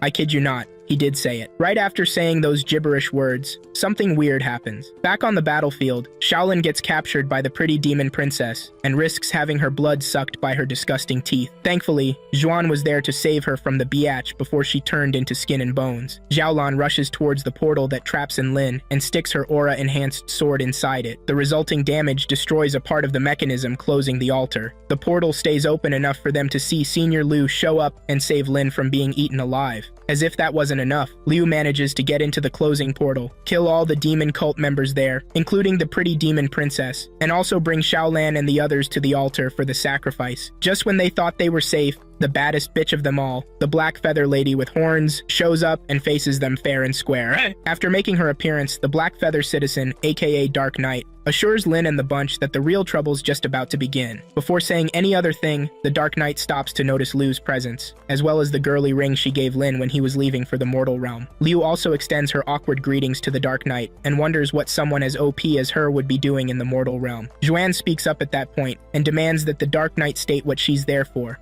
Lin somehow manages to distract Liu with his jokes, and Dark Knight takes advantage of that. When the dumbass isn't looking, she quickly creates a portal and sticks her hand inside it to grab Liu by the head and kill her where she stands. Thankfully, the lotus flower growing inside Lin's body pops out of his head one more time, and uses her lotus energy to destroy Dark Knight's hand temporarily. Liu gets saved from getting her head blown off, and Lotus gets back into the body to get a good night's sleep. As for Liu, she drops the Nimrod resting in her hands like a baby and faces her real enemy. This time, she's very alert and makes sure she's never caught off guard like that again. Dark Knight gets a little shocked when Liu suddenly appears behind her and cuts down one of her wings. After that, she gets back to her crew and lets them know that she's fit and able to destroy the biatch in front of them. Dark Knight, having had enough playing for a second, decides to skip the formalities so she can get down to starting the ritual meant for Lin. To do this, she summons a big screw, sinks it into her head, and activates the Dark Abysmal technique, which unlocks a divine weapon that takes the form of a sword. As the sword emerges from the ground, Dark Knight states her mission on the mortal. As it turns out, she was sent there by her superiors to use the 3 divine weapons to destroy a mortal man, whose name is Lin. After spouting her mission,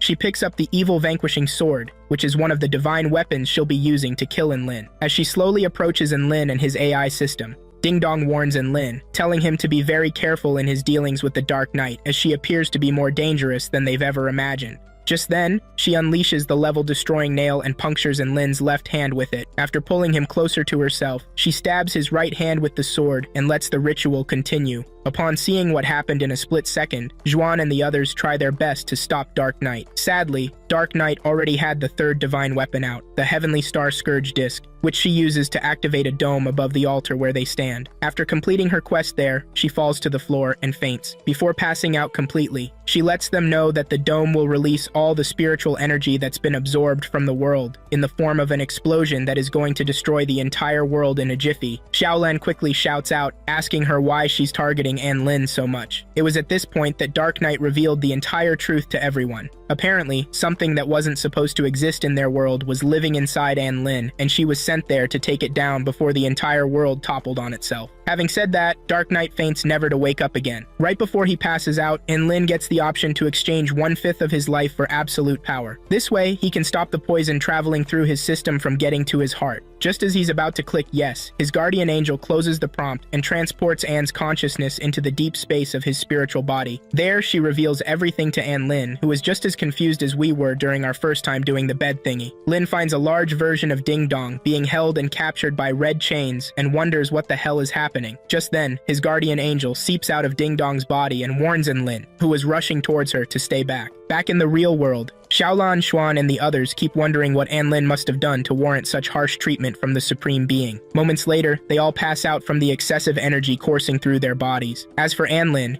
he witnesses his guardian angel suffer in ways unimaginable. When the time comes for the truth to come out, Tien, the guardian angel, finally speaks up. As it turns out, Tien is a creature from another universe who traveled to this one, just to change the hands of fate in Lin's life. Back on her Earth, she'd lost Lin to a very fatal accident, so she used all her power to travel to this universe to not only save this Lin, but also make sure he's never put in danger again. So, she came in the guise of a spirit system, Ding Dong, and made sure to guide the clueless little brat through his journey to being the strongest man alive. Lin watches in awe as his memories play before. Bro never for once noticed that Tien has been watching and caring for him ever since. When she's done with her story, Anne notices his memories fading and asks Tien if she's going to leave him now that her time has come. The series takes a very sad turn of events as Lin risks forgetting those memories that made him feel human again. He falls to his feet with a very bad headache and hugs Tien when Heaven's thunder comes down to take Tien away. With all the power left in his weak body, Lin unleashes the heaven-splitting finger and somehow manages to divert the thunder and wake himself back up. Now back in the real world, he finds himself pinned to the ground with a sword stuck in his hands. Upon looking around, he finds everyone unconscious around him and gets scared. Thankfully, Tien was there to help him out, and she carefully caressed his forehead with tears on her face and nudged him to stop being a crybaby. With the Heavenly Scourge Disc activating, Lin begs Tina to tell him how to stop it. Tina asks him one more time if he's willing to risk his life for the humans, and Lin tells her yes. With that, Tien's body starts disintegrating into nothingness, and she says her final goodbyes before disappearing. With very little time left, Tien fuses with Lin and uses the almighty formula to release himself and make the divine weapons turn on his side. Moments later, the others wake up to gaze upon the mighty Lin in his splendor. After gaining the acknowledgement of the divine weapons, Lin uses his divine insight to figure out the weak spots in the dome up ahead. Then, Tien controls the level-destroying nail and uses it to attack those weak spots. After that, Lin picks up the sword and raises it to the sky just so he can destroy the Scourge Disc. Dark Knight wakes up in the nick of time to see her plans being destroyed. With no motion left in her body, she faints as Lin finally unleashes some of that golden peanut butter energy to destroy the disc and bring the sun back to the sacrificial altar. Now that the battle is over, Lin and his friends are back to normal. Tina finally sees herself out of Lin's life, but before she leaves, she tells him to get to the Kingdom of Spirits and find her in that timeline so that they can see each other again. Lin, a grown young adult, literally cries his heart out when Tien disappears into thin air. In the aftermath of the battle, Lin is celebrated as a hero by the mortals, and he returns to the spirit realm as the best student ever. As for his ding-dong system, Lin's dumb brain couldn't understand the interface, but it's fine. As long as his goofiness is intact, our boy is good to go. Oh, he also suffered some minor brain damage but managed to keep Tina in his head. In the end, all's well that ends for Lin and his friends. Plot armor is really strong on this one, guys. Sometime after the event with Dark Knight, it's time for another adventure. This time, a white-haired lady is seen trying to cultivate some spirit energy via her painting right in front of a beautiful and huge waterfall. Just as she's about to stroke her brush on her canvas, another lady appears from inside the waterfall and tells her to stop painting. When the silver-haired woman stops, the other lady asks her if it's been 1,000 years since she was sealed in the Stone Dragon Island. The silver woman says she's been there for 999 years, and in those years she's been sealed there. She's drawn 999 pieces. Now that she's on to the last one, she unleashes a great purple dome of power, and the other brunette teases herself in her drawing. From the looks of things,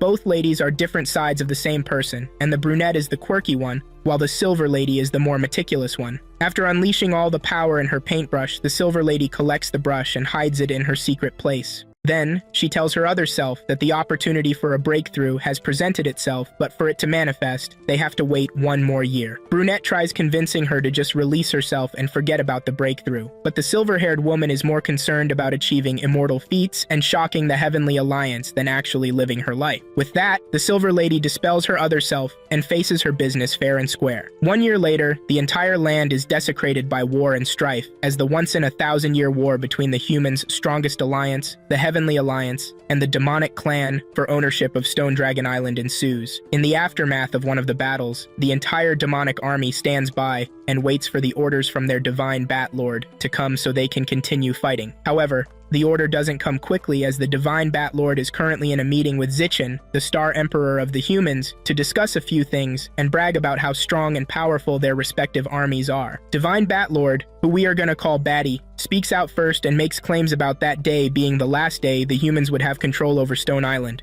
Zichin, on the other hand, isn't someone to take weaker people very seriously. He just watches Batty talk nonsense about avenging his master whom Zichin killed about 1,000 years ago. When it's time for him to talk, he makes fun of Batty and causes him to attack him. After dispelling Batty's attack like it was nothing, Zichin continues teasing the crybaby, even going as far as giving him a cute nickname. Batty's more embarrassed than that girl who had her skirt lifted by the wind in the schoolyard. Batty continues crying like a pusio until he finally hits Zichin where it hurts. He reminds Zichin not to forget about the evil vanquishing sword that Black Feather, Dark Knight, retrieved in the mortal world. Coming over to the more important question, how the hell did Dark Knight gain access into the mortal realm if she's not even supposed to be there? Could there be a mole in the Heavenly Alliance? These questions puzzled Zichin a little, as he kept asking daring questions. Batty, who knows he's finally gotten his edge, talks about the alliance between the Black Feather clan and the Demon clan. He asks Zichin if his puny little humans, aka us, can fight 2 clans at the same time. With that, he pulls up an SOS message from his inventory and makes Zichin unleash his power with a promise to wipe out all of Batty's forces and vanquish them off the face of the earth. Batty welcomes the fight and somehow manages to survive Zichin's first attack. Moments into their fight, Xiaoyu, the silver-haired lady from earlier, finally makes her way back to the heavens to see her old friends and her father, Zichin. There, she's met with frowny eyes and scorned looks, as if nobody expected her to make such an entrance. After enduring the insults, Xiaoyu grabs her pen and conjures a heavenly tribulation cloud large enough to affect the entire heavenly race. Before unleashing its power, she changes her name to Tianyu and states her intention, which is to use the power of the dark clouds to destroy the entire Heavenly Alliance and capture the Stone Island territory as a human territory forever. When her father finally asks her what she truly wants, she tells him she wants some escorts to guide her back to the island so she can grant her mother ownership of the island. While the other cowards hiding in the skies are against the idea, the true ruler of space, Zichin, accepts Tianyu's wishes and makes fun of Batty one more time. Batty decides to wait for Tianyu to reach the highest level before acting, and Tianyu doesn't disappoint on that. She unleashes her enlightened apathy and lets it run free. Moments into activating the spell, something goes wrong and the brunette appears to tell Tianyu to call it off. However, Tianyu was already too far gone in her selfishness to let that happen. When the technique finally reaches its completion, Tianyu faints and becomes the laughingstock of the entire Heavenly Alliance, right after seeing her mother in her dreams. After watching the failure do her thing, Zichin issues orders for his people to prepare to fight for Purple Star. He warns Batty to leave the scene immediately, or calamity will befall him. Bro departeth off the heavens and headeth for his space-eth. Hours or days later, Tianyu finally wakes up to find her brunette self helping her. When she's finally back up and normal, Tianyu loses hope of enacting her revenge on her people. But then again, the brunette girl tells her not to lose hope yet. and that she can as well trust in her for once in her life to make things better. While they're at it, Batty returns to his true master in hell to update him on his meeting with Zeichin. Apparently, the entire purple starfight thingy was a trap to lure Zeichin's attention away from Stone Island. Now that he's fallen for the bait hook, line, and sinker, the boss wants the small fry, Batty, to seal off the island using a special weapon and find a treasure that's been hidden in the island for years. Also, in the next 3 days, he advises Batty to kill off all the humans and disciples that come to Stone Island. In the next scene, Lin's sussy alarm clock rings out, alerting him to come to have a round with the clock before he gets to Stone Island. Lin tries to get his alarm clock off and even dozes off while at it. However, the horny clock kept asking him to have a round, so Lin couldn't bring himself back asleep. Eventually, he manages to turn it off, but then it rings again, and Lin wakes up to turn it off. Sadly for him, the dog pet was already sleeping on half of his entire body. Tired, Lin stays there and calls for Ding Dong to put off his alarm. Sadly, nobody is there to answer his call, and he remembers that Ding Dong is gone. To get himself out of the bad mood, he wakes the big hunk of fur and asks it to release his body so he can turn off the alarm. Just then, the dog says something about Liu's scent and voice being calm and gentle. As it turns out, the perverted dog had somehow learned to memorize the smell of the girls' personalities. Lin secretly turns on his phone's sound recorder and catches the dog's voice in 320 kbps audio. When he's done implicating the dog, he plays the audio to the dog and threatens to expose him to the others if he doesn't act accordingly. Scared, the idiot dog begs Lin to avoid putting his life in danger. Lin, on the other hand, gets up to leave, but then the dog somehow gets his phone and records him saying very awful things about the girls. At that point, both parties are already in trouble, so they fight over who gets the phone first. Amid the fight, the crazy dog swallows the phone and lodges it in his small intestines. About an hour later, the school's drone PA system announces the breaking news to the dorms, telling the students to get ready to come to the White Jade Plaza for a summer practice trip to the Stone Dragon Island for a 1-week observation and practice program. During this program, students are prohibited from bringing too many weapons or magical items, seeing as the main purpose is purely for educational reasons. Hearing this, Lin summons his magical items and weapons just to admire them in all their splendor. He rejoices over how beautiful his magic items are and plays around with them, especially the divine ones. After getting bullied by his weapons, he stops to think about an appropriate gift he can give the class monitor and Senior Liu for helping him fight the Dark Knight earlier. After racking his brain cells for a suitable gift, the dog finally points to Dark Knight's robe and urges him to give the robe to a special lady in his life. However, Lin tells him that the robe is a gift from the academy and that it's his and his only. The dog decides to play Uno reverse on him and begins to tease him about his ladyboy era, back when he wanted female friends with Xiaolan. Scared of being embarrassed a second time, Lin picks the robes and rushes over to Senior Liu's location to give her the robe. Getting there, Liu forces Lin to play a game with her. While at it, Lin talks to her about the robe and begs her to accept it as his gift to her. However, Liu wanted him to try it on so she could get a good laugh. She manages to make fun of him and distract him well enough for her to win the game they are playing. Then, when she's done, the proud dumbass tells Lin to take the gift somewhere else, as she can't possibly accept such a lowly gift. Disappointed, Lin gets up and rushes over to Xiaolan's dorm. There, he begs his girlfriend to put on the robe he's giving her. Sadly, Xiaolan isn't ready to put on such an expensive thing. Up next, Xiaolan takes the robe to give Xuanyuan, but unfortunately for our negative IQ protagonist, Xuanyuan starts thinking of him as a closet crossdresser, telling him stupid shit and encouraging him to embrace his inner self. Lin runs back to his dorm, super embarrassed about everything. When he's sure nobody's looking, he checks the mirror and imagines himself wearing the robe. Seconds later, the annoying doggy shows up and teases Lin about being a crossdresser. Lin tries his best to convince the doggy that he isn't a crossdresser, but it is already too late as Lotus, the flower living inside his head, already recorded his imagination about wearing the robe earlier, and it played the entire playback for the doggy to see. By now, Lin cries in shame as he's being framed for a crime he didn't commit. In a second attempt to give Xiaolan the robe, Lin hides near her dorm and practices his lines. Su, who was just returning from a visit to Xiaolan's home, catches him lacking and gives him some actually good advice to follow when talking with a girl, being cocky and a dumbass. Of course, she told him to be sincere. Lin gets the memo returned in his most sincere form and presents the robe as a gift to her. After hearing the gibberish he had to say, Xiaolan asks Lin why he wants to get rid of the outfit so badly. Lin tells her it'll corrupt his mind, and Xiaolan begins to think the outfit's cursed. Just then, Lotus pops out of his head and plays the video playback of Lin wearing the outfit all over again. This time, Xiaolan yanks the robe from his hands and accepts his gift. After giving her the robe, Lin asks her to wear it right there, and Xiaolan sheepishly does so. When she's done putting on the outfit, she feels a certain tingling in her heart that makes her body change. Within a few minutes, Xiaolan undergoes a breakthrough and grows wings after reaching the spiritual nurturing level without her knowing. Lin becomes so petty that he tries asking for the robe back so that he can level up. Xiaolan becomes visibly pissed and tries to punch his face off. Thankfully, he's saved by the PA system, which came there to remind them that they were running late for their trip to the island. Without wasting any more time, Xiaolan picks up Lin and starts flying towards the giant sword before it leaves with the mortal studies teacher and the other students. Back on the giant sword, Xuanyuan begs the teacher to chill out a little more so that Lin and Xiaolan can arrive in time. Sadly, the teacher isn't going to waste any more time on a bunch of hapless fools who easily get lost in romantics. As the sword ascends into the sky, Lin and Xiaolan approach the ship at tremendous speeds, with Xiaolan being the ultimate wing force, one pilot. Even at that amazing speed, Xiaolan still wasn't able to catch up with the flying sword. Xuanyuan and the other classmates already noticed Lin and Xiaolan approaching the ship. They get up to start encouraging Xiaolan to fly faster so she can finally get to the flying sword in due time. As the event plays out, the mortal science teacher thinks about her last meeting with Mr. Mingyuan when he was busy delivering bad news to her as usual.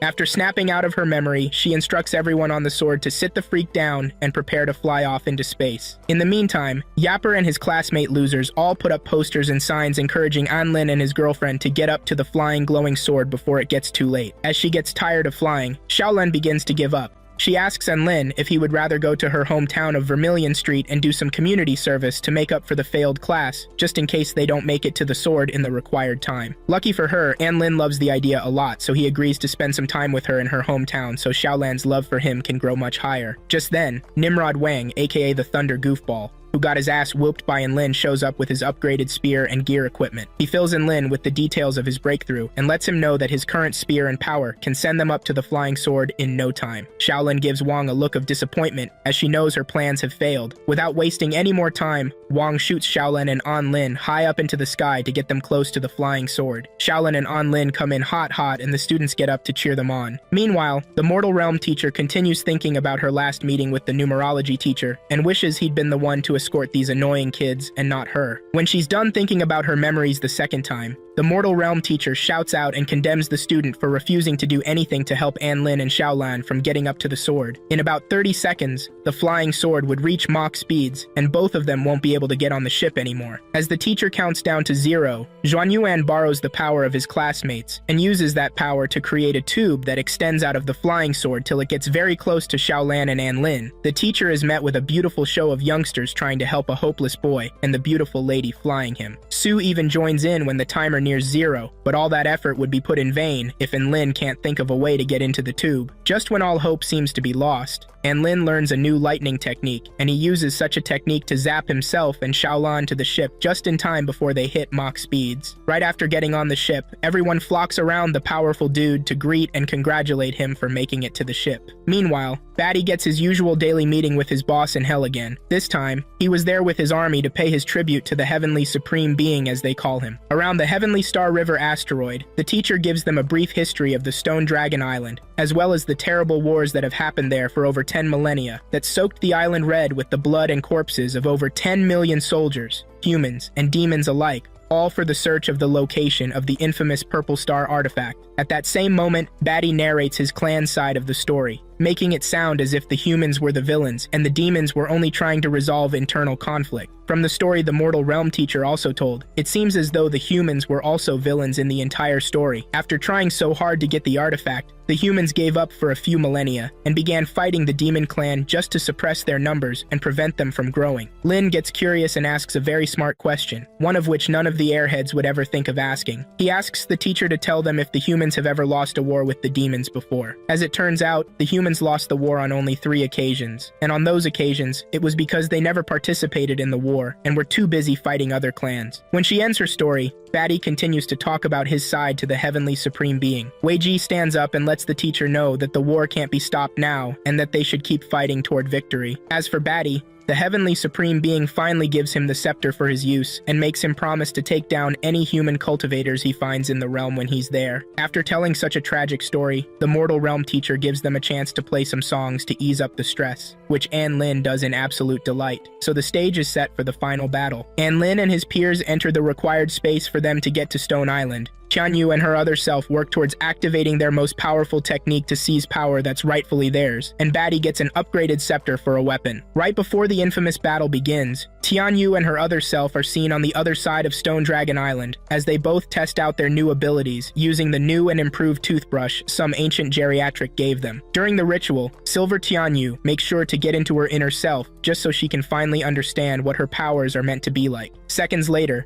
the brunette Tianyu says that she can see the scepter suppressing the power of the island, and if care isn't taken, the worst might happen. Silver Tianyu also makes sure to remember the moments between herself and the brunette. While she's at it, a screen pops up, and Silver Tianyu finds Batty snooping around Stone Island. She stops a little to think about the odds of such being true, especially since Batty is supposed to be at the Milky Way fighting Zekin. While Brunette says they should report this to Zekin, Silver Brunette is much more focused on figuring out who the strange woman in their vision is. Upon further inspection, she finds out that the lady taking them out of their vision is none other than the guardian of the purple artifact. With them being fully out of the vision, Silver Tianyu explains to Brunette, telling her that the brush that they hold in their hands is an artifact that was given to their mother by the lady in their dreams. Brunette becomes even more confused and asks her partner why their mother deserves such an honor. It was then that the stuck-up biatch, Silver Tianyu, reveals the huge secret that's been hidden for so long. As it turns out, their mother was an inhabitant of Purple Star whose civilization transcended that of the Supreme Being themselves.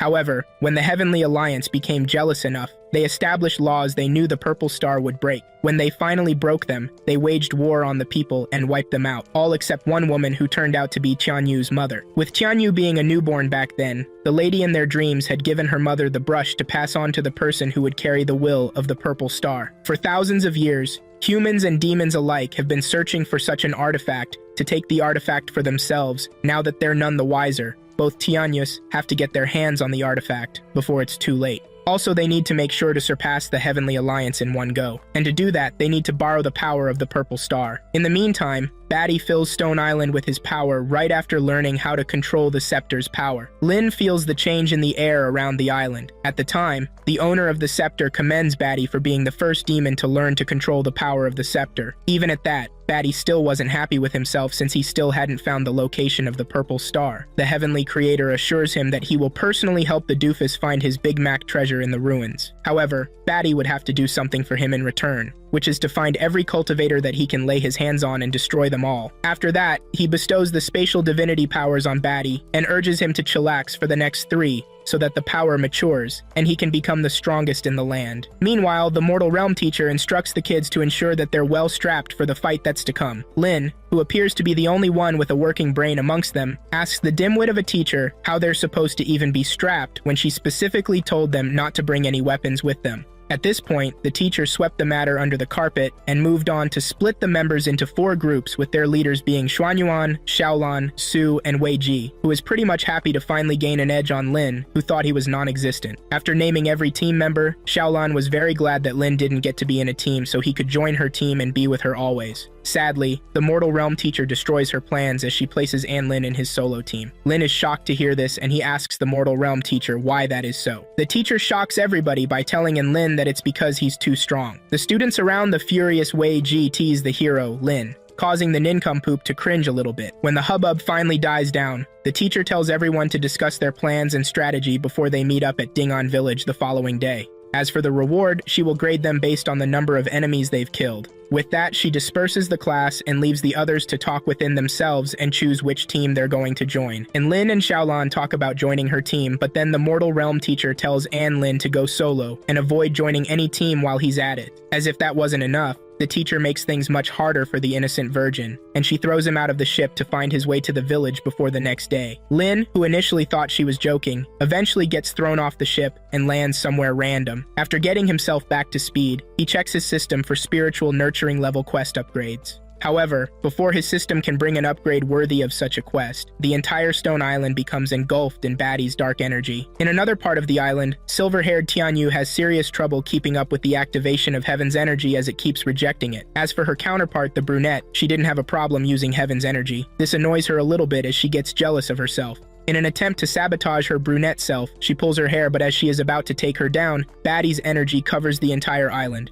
Concurrently, the students on the flying sword also notice the dark energy above. At that point, Batty was already aware that they were in his space, so he hits them with dark energy waves and rocks their ship. The Mortal Realm teacher does everything in her weak powers to protect the battleship, but when she can't release any more energy, she asks for some help from the students as she pilots the entire sword to the village. As for An Lin, he uses his lotus powers to figure out the identity of the scumbag disturbing the peace of the island. Once he's done manifesting his power, Batty attacks An Lin, who is eventually saved and protected by the divine nail. With that out of the way, An Lin figures out a small civilization nearby and decides to rush there and seek help. In the meantime, the students and their teacher on the flying sword lose balance and fall off the sword when it's about to crash. Lucky for them, the teacher wraps them all in a ball of energy and takes them to the top of the Dingan village. On getting there, she instructs them to activate the defense formation in the village so they can protect themselves against the enemy. Batty, after attaining the highest grade and finding the location of the artifact, decides to follow through on his promise to the Heavenly Creator to wipe out the cultivators on the island. To do that, he awakens the beasts of the island and makes sure they take care of An Lin. While they're at it, the Mortal Realm teacher continues doing her best to hold up the formation to prevent the beasts from breaking through the tower. Sadly, An Lin gets covered in those pesky insects, and the students start fainting soon. The Mortal Realm teacher gives the kids a pep talk, and then unleashes the limits on her life force to expend every last bit of her power. Zhuan Yuan, the most noble man of them all, releases the weapons he kept in storage, and arms the rest with guns and swords to fight the beasts.